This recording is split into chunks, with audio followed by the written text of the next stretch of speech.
आज का हमारा टॉपिक है सोलर सिस्टम। एक अमेरिकन एस्ट्रोनॉमर थे एडविन हबल। उन्होंने 1924 में एक थ्योरी दी थी जिसमें उन्होंने बोला था there is existence of galaxies beyond Milky Way. Milky Way के बाहर भी बहुत सारी गैलेक्सियाँ एग्जिस्ट करती हैं। और ये देखिए, ये एक विकिपीडिया का आर्टिकल है, मैंने आप लोगों के लिए दिया है। तो अब बात आती है गैलेक्सियाँ कितनी टाइप्स की होती हैं। टाइप ऑफ गैलेक्सीज, पहली है स्पाइरल गैलेक्सी, दूसरी है इलिप्टिकल, ये देखिए इलिप्टिकल शेप में आपको दिखाई देता होगा, और तीसरी है इरेगुलर जिसका कोई भी शेप और साइज नहीं होता है। तो अब चलते हैं हमारे स्पाइरल गैलेक्सी में। स्पाइरल गैलेक्सी जो हमारी मिल्की वे गैलेक्सी है वो स्पाइरल गैलेक्सी है। ये देखिए इसमें बहुत सारी स्पाइरल्स आपको दिखाई दे रही होंगी, इसी के कारण इसे हम लोग स्पाइरल गैलेक्सी कहते हैं।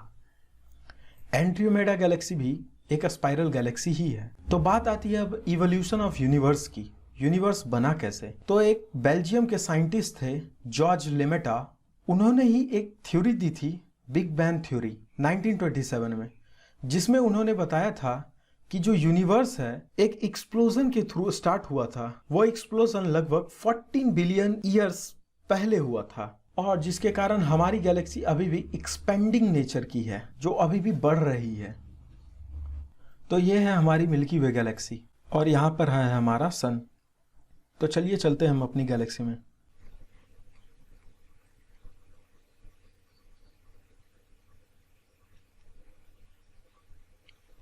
ये देखिए, ये है साइरस। साइरस भी एक स्टार है जो कि brightest star of our sky है। साइरस एक ग्रीक वर्ड है जिसका मतलब होता है ग्लोइंग, और इसे हम लोग डॉग स्टार भी कहते हैं। अब बात आती है closest star to our solar system की। तो पहला है प्रॉक्सिमा सेंचुरी जो कि 4.2 लाइट ईयर्स अवे है हमारे सोलर सिस्टम से। बट कभी कभी एमसीक्यू में हम ये ऑप्शन आपको नहीं मिलेगा क्योंकि ये लो मास स्टार है। तो आपको दूसरा मिल जाएगा जो कि है Alpha Centauri. Alpha Centauri 4.3 light years away है। अब चलते हैं हम अपने सोलर सिस्टम में। यह है हमारा सन। जो ये सोलर सिस्टम हमें आज दिखाई देता है और रोटेशन करता हुआ, उसकी थ्योरी एक एस्ट्रोनॉमर थे जोहानस केपलर, उन्होंने दी थी। यही है जोहानस केपलर जो कि जर्मन एस्ट्रोनॉमर थे। उन्होंने 3 लॉज दिया था जिसे हम लोग Kepler's 3 laws of planetary motion कहते हैं। पहला लॉ है जो कि हम लोग जानते हैं, प्लैनेट सन के चारों ओर एक इलिप्टिकल ऑर्बिट में रोटेट करते हैं। दूसरा लॉ है कि मान लीजिए कोई भी एक प्लैनेट है, कोई इतना पाथ कवर करता है और कोई एक प्लैनेट है जो इतना पाथ कवर करता है सेम टाइम में। मान लेते हैं टाइम है t सेकेंड्स, तो जो एरिया होगा ये एरिया, बट जो एरिया कवर होगा प्लैनेट्स के थ्रू वो इक्वल होगा। अब चलते हैं तीसरे लॉ की तरफ जो कि है कि जब कोई प्लैनेट एक रिवोल्यूशन लगाता है सन के चारों तरफ, वो जो टाइम t होता है उसका स्क्वायर प्रोपोर्शनल होता है a क्यूब के। अब बात आती है ये a क्या है। जो ये एक्सिस होता है इसे हम लोग कहते हैं मेजर एक्सिस। मेजर एक्सिस का एवरेज जो ये आधा होता है इसे ही हम लोग कहते हैं ए, इसके क्यूब के प्रोपोर्शनल होता है। ये है हमारा सोलर सिस्टम। हमारे सोलर सिस्टम के बीचों बीच सन है और आपको दिख रहा होगा ये कोई भी प्लैनेट जो होता है ये अपने ही खुद के एक्सिस के चारों ओर रोटेट करता है जिसे हम लोग रोटेशन कहते हैं। और ये जो प्लैनेट्स आपको दिख रहे होंगे ये सन के चारों तरफ एक इलिप्टिकल ऑर्बिट में रोटेट करती हैं। इसे हम लोग एस्ट्रॉयड बेल्ट कहते हैं।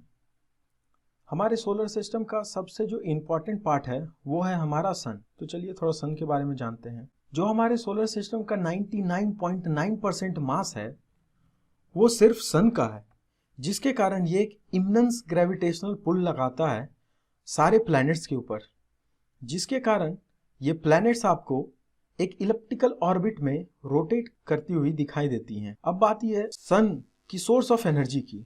सन के ये जो जलता हुआ दिखाई देता है ये कैसे देता है? तो ये होता है न्यूक्लियर रिएक्शन के कारण। तो 2 तरह की न्यूक्लियर रिएक्शन होती है। पहली है न्यूक्लियर फ्यूजन, दूसरी है न्यूक्लियर फिजन। न्यूक्लियर फ्यूजन में 2 एटम मिलाकर हम एक एटम बनाते हैं। जैसे कि सन में दो हाइड्रोजन एटम मिलकर एक हीलियम एटम का फॉर्मेशन करती हैं, जिसमें एक huge amount of energy release होती है, जिसके कारण कि हमें सन बर्निंग दिखाई देता है। दूसरा है न्यूक्लियर फिजन, जिसमें कि एक न्यूट्रॉन को दूसरे एटम पर बम्बार्ड किया जाता है, जिसके कारण वो एटम दो या दो से ज्यादा एटम्स में टूट जाता है। इस प्रोसेस में बहुत ही huge amount of energy release होती है और इसी एनर्जी को हम लोग न्यूक्लियर पावर प्लांट्स में यूज करते हैं ताकि हम लोग इलेक्ट्रिसिटी प्रोड्यूस कर। तो अब बात आती है लेयर्स ऑफ सन की। जो मैंने आपको बताया था कि न्यूक्लियर फ्यूजन रिएक्शन होती है सन में, वो इसके इस पोर्शन में कोर में होती है और यहाँ पर होने के कारण एक बहुत ही बड़ा रेडिएशन फैलता है, जिसे कि हम लोग यहाँ पर देख सकते हैं। इस जोन को हम लोग कहते हैं radio active zone. Radio active zone के ऊपर एक कन्वेक्शन जोन होता है और उसके ऊपर एक जोन होता है जिसे हम लोग फोटोस्फेयर कहते हैं, और फोटोस्फेयर के ऊपर एक और लेयर होती है जिसे हम लोग कहते हैं क्रोमोस्फेयर। ये आप लोग इसे देख सकते हैं। अब सन के ऊपर भी बहुत सारे डार्क स्पॉट्स होती हैं, जिस डार्क स्पॉट्स को हम लोग कहते हैं सन स्पॉट्स, और बहुत सारे ब्राइट स्पॉट्स भी होती हैं।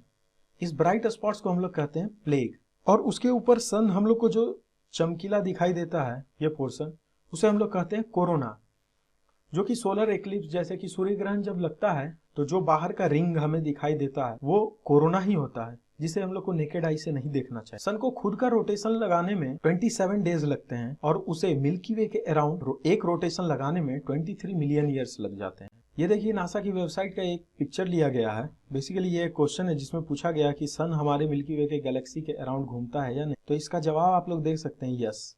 In fact whole solar system orbits around the centre of the Milky Way galaxy. हमारे सोलर सिस्टम में टोटल 8 प्लैनेट्स हैं। 2006 से पहले ये 9 हुआ करती थी।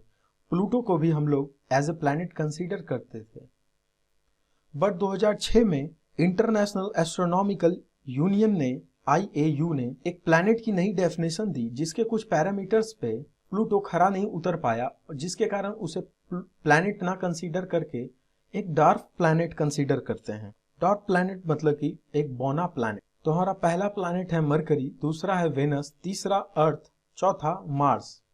उसके बाद एक एस्ट्रॉइड बेल्ट है, उसके बाद है जुपिटर जो कि हमारा सबसे बड़ा प्लैनेट है, उसके बाद है सैटर्न, उसके बाद है यूरेनस, उसके बाद है नेपच्यून, उसके बाद एक और एस्ट्रॉइड बेल्ट है जिसे हम लोग काइपर बेल्ट बोलते हैं। तो ये जो एस्ट्रॉइड बेल्ट है, एस्ट्रॉइड बेल्ट के अंदर जितने भी प्लैनेट्स है उसे हम लोग इनर प्लैनेट कहते हैं, और जो एस्ट्रॉइड बेल्ट के बाहर प्लैनेट्स हैं उसे हम लोग आउटर प्लैनेट्स कहते हैं। ये देखिए यह है इनर प्लैनेट और दूसरा है आउटर प्लैनेट।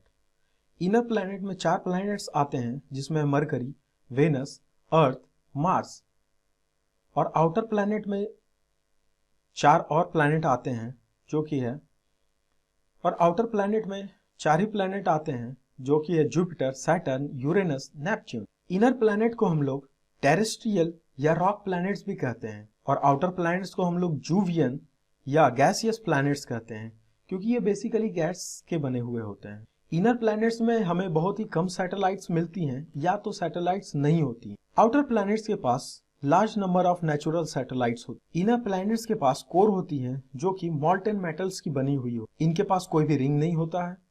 आउटर प्लैनेट्स के पास रिंग सिस्टम होता है। इनर प्लैनेट्स बहुत ही मूव फास्ट करती हैं और इनका पीरियड ऑफ रिवोल्यूशन बहुत ही शॉर्ट होता है। आउटर प्लैनेट्स स्लोली रोटेट करती हैं और इनका लॉन्गर पीरियड ऑफ रिवोल्यूशन। यह है हमारा सोलर सिस्टम। तो चलते हैं हम अपने पहले प्लैनेट की तरफ जो कि है मरकरी।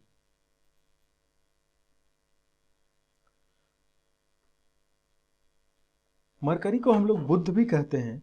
ये नियरेस्ट टू द सन है और smallest and inner most planet है। इसके पास कोई भी अपना एटमॉस्फेयर नहीं है। इसे रोटेशन करने में 59 डेज लगते हैं और रिवोल्यूशन करने में 88 डेज लगते हैं। ये जो पिक्चर्स आपको दिख रही हैं ये नासा की वेबसाइट से ली गई हैं ताकि आपको पता चल सके ओरिजिनली ये प्लैनेट्स कैसी दिखती हैं। तो चलते हैं अब अपने हम दूसरी प्लैनेट की तरफ जो कि है वेनस।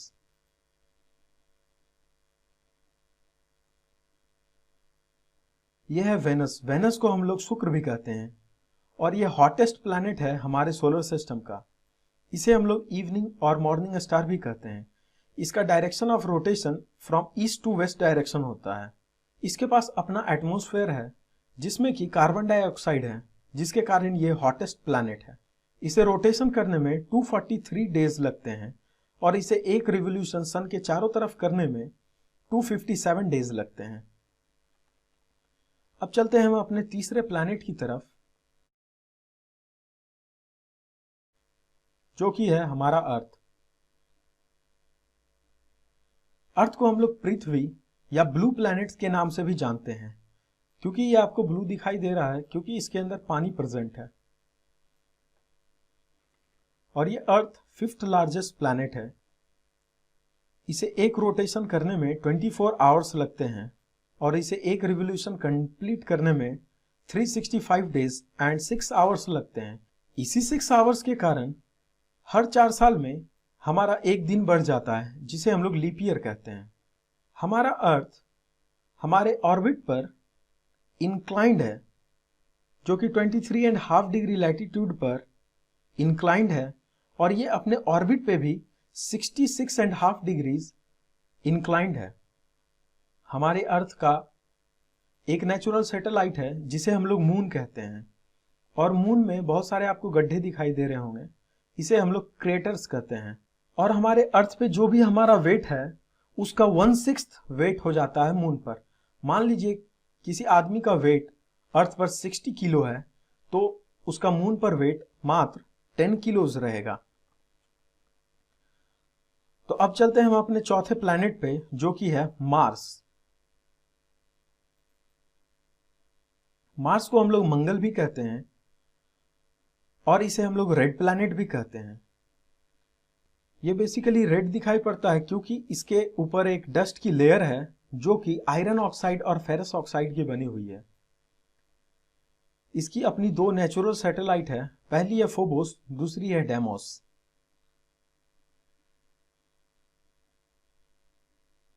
और इसकी साइज अप्रोक्सीमेटली अर्थ के आधी है।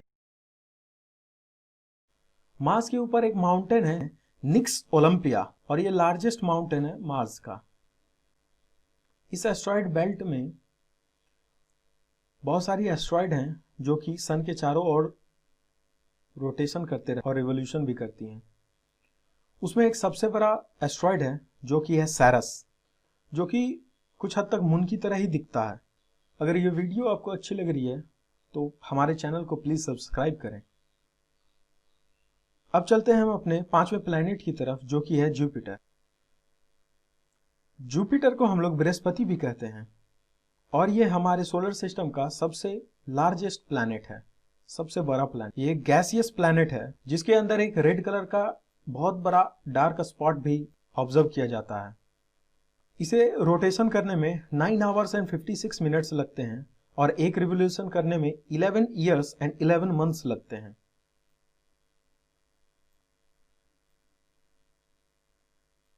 इसके पास टोटल 67 सैटेलाइट्स हैं, जिसमें कि हैं यूरोपा, जेनीमेड एंड कैलिस्टो। इन तीनों यूरोपा, कैलिस्टो और जेनीमेड को गैलीलियन मून्स कहा जाता है।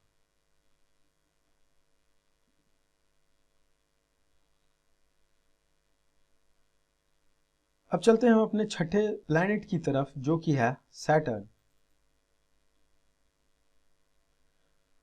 सैटर्न को हम लोग शनि भी कहते हैं।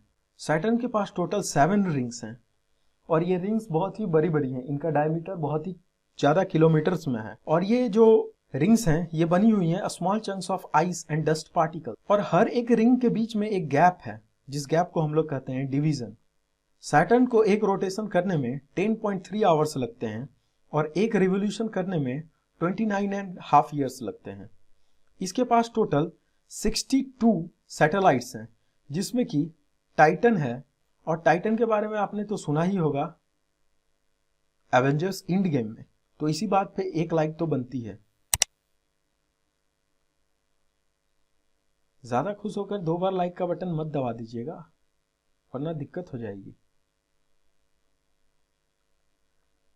चलते हैं हम अपने 7th प्लैनेट की तरफ, जो कि है यूरेनस।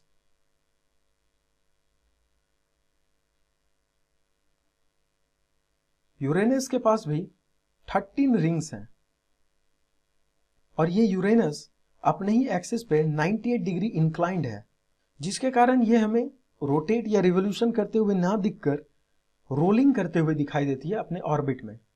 इसके पास भी 27 सैटेलाइट्स हैं, जिसमें कि मिरिंडा और एरियल बहुत ही मेन है। और ये ऐसा पहला प्लैनेट है जिसे कि हमने टेलीस्कोप की मदद से डिस्कवर किया था और इसे अपना एक रोटेशन करने में 17.9 आवर्स लगते हैं और एक रिवोल्यूशन करने में 84 ईयर्स लगते हैं। अब चलते हैं अपने 8वें प्लैनेट की तरफ, जो कि है आखिरी प्लैनेट, और वो है हमारा नेपच्यून। नेपच्यून का भी अपने एक एटमॉस्फेयर है जो कि कंसिस्ट करता है हाइड्रोजन, हीलियम एंड मीथेन की। इसे खुद का एक रोटेशन करने में 57.7 डेज लगते हैं और एक रिवोल्यूशन सन के चारों तरफ करने में 165 ईयर्स लगते हैं। इसके पास भी 14 सैटेलाइट्स हैं, जिसमें से प्रोटियस एंड ट्राइटन बहुत ही मेन है।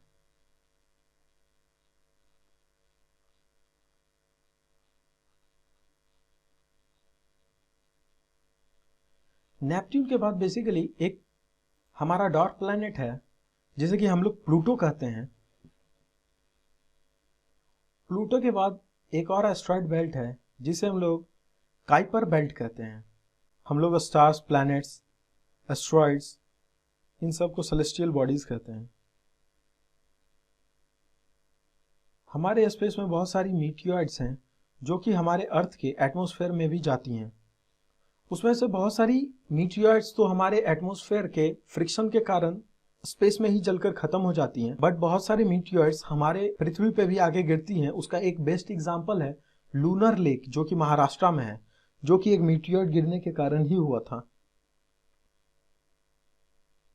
मीटियोर्स बहुत ही छोटी होती हैं और वो स्टोन लाइक स्ट्रक्चर्ड होती हैं।